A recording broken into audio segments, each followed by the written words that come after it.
Dominus vobiscum, sequentia Sancti Evangelii secundum Mattheum.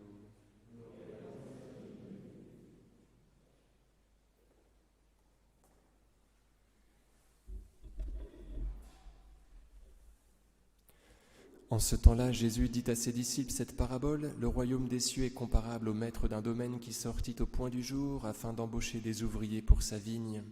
Il convint avec les ouvriers d'un denier pour la journée et il les envoya dans sa vigne. Sortant vers la 3e heure, il en vit d'autres qui étaient là sur la place à ne rien faire. Il leur dit: allez vous aussi à ma vigne et je vous donnerai un juste salaire. Et ils partirent. Sortant de nouveau vers la 6e heure, puis vers la 9e, il fit de même. Vers la 11e heure, il sortit encore, il en trouva d'autres qui étaient là. Il leur dit: pourquoi êtes-vous là toute la journée à ne rien faire? Ils lui répondirent: parce que personne ne nous a embauchés. Il leur dit: allez vous aussi à ma vigne.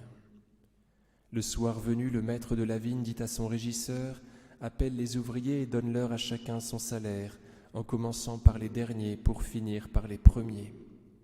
Ceux de la 11e heure vinrent alors, et ils reçurent chacun un denier. Quand vinrent les premiers, ils pensaient recevoir davantage, mais ils reçurent eux aussi chacun un denier. En le recevant, ils murmuraient contre le maître du domaine. Ils disaient: ceux-là, les derniers, n'ont fait qu'1 heure, et tu les traites comme nous, qui avons porté le poids du jour et de la chaleur. Mais il répondit à l'un d'entre eux: mon ami, je ne suis pas injuste envers toi. N'avais-tu pas convenu avec moi d'un denier?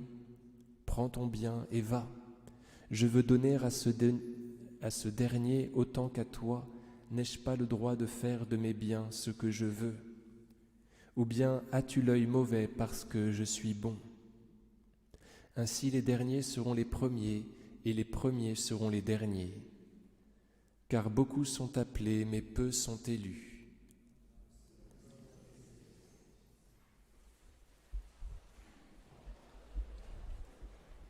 Au nom du Père et du Fils et du Saint-Esprit, ainsi soit-il.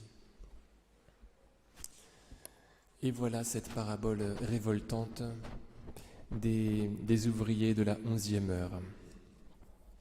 Alors si elle nous révolte, c'est qu'on considère qu'on est ouvrier de la première heure, et à nous de vérifier si, dans certaines zones de notre âme, nous ne serions pas, nous aussi, des ouvriers de la 11e heure. Voilà. Et dans ce cas, nous serions réconfortés par cette parabole. Bon, toujours est-il qu'elle pourrait être énervante pour certains d'entre nous, voilà,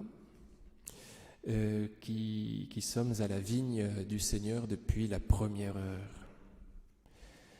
Il y a quelque chose, vous voyez, d'assez déroutant, c'est que le Seigneur Jésus, on a l'impression qu'il s'applique à rendre dégoûtante, entre guillemets, cette situation. Vous voyez, les ouvriers sont recrutés à 0 heure, à 3 heures, à 6 heures, à 9 heures. Donc on est en train de suivre une suite arithmétique de raison 3. Vous voyez, 0, 3, 6, 9, 11. Il y a un problème, vous voyez. Comme pour signifier qu'ils sont embauchés ric-rac, au terme -1. Et donc quand ils sont embauchés, eh bien, si ça se trouve, on est en train de tout ranger, vous voyez, ils n'ont rien à faire, et ils vont recevoir le même salaire que les autres. Donc c'est parfaitement insupportable. Et ils le reçoivent ils le reçoivent avant les autres. Les ouvriers de la dernière heure reçoivent leur salaire avant les autres. Donc il y a quelque chose déjà d'un peu terrible là-dedans. C'est-à-dire qu'ils vont le recevoir devant les autres. Le recevoir avant les autres, c'est le recevoir devant les autres. Parce que les autres sont là juste derrière et ils attendent, tiens, ça va être à nous. Vous voyez, donc ils voient ça. Donc il y a quelque chose de particulièrement ignoble, pardon Seigneur, là-dedans. Et je pense que le Seigneur parfois nous titille pour que nous voulions bien avoir une conversation avec lui, pour que la jalousie puisse être traitée.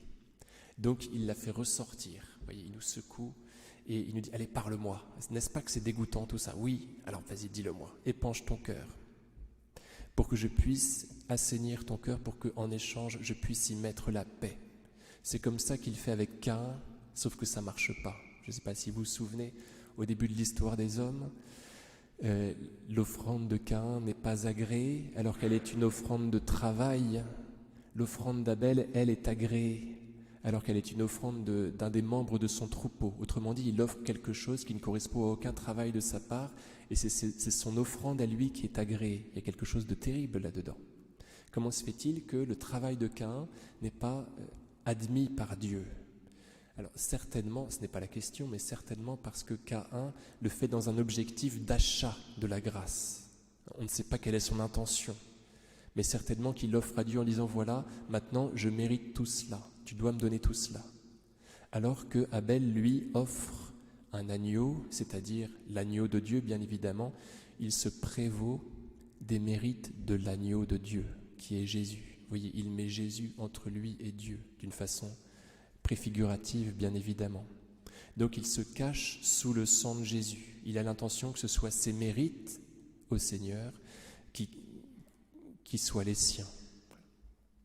Donc c'est pour cela que c'est l'offrande d'Abel qui est agréée. Alors je reviens à Caïn. Dieu est là, vous pourrez aller voir, qui lui dit « Alors n'est-ce pas que c'est affreux ce que je viens de faire ?» Vous voyez, il dit quelque chose comme ça. Le démon est là, tapis à ta porte, attendant de voir comment tu vas réagir. Sauras-tu le dominer ? Donc, vous voyez, quand la souffrance de la jalousie est exacerbée, c'est Dieu parfois qui fait que cela advient pour que nous voulions bien avoir une conversation avec lui. Comme disait le curé d'Ars, la prière, c'est dire ses croix, même celles qui sont de l'ordre du péché. Vous voyez, dès lors qu'il y a une souffrance, elle doit être mise sous le regard de la grâce pour que tout puisse être assaini. Le Seigneur nous convoque parfois durement au combat spirituel et on mène ce combat par l'offrande de ce qui nous fait mal et non pas par l'enfouissement de ce qui nous fait mal. Les pensées mauvaises, les pensées moches ne sont pas à enfouir, sinon elles ressortent, mais il faut les offrir à Dieu pour qu'ensuite il les transforme en paix. Au nom du Père et du Fils et du Saint-Esprit, ainsi soit-il.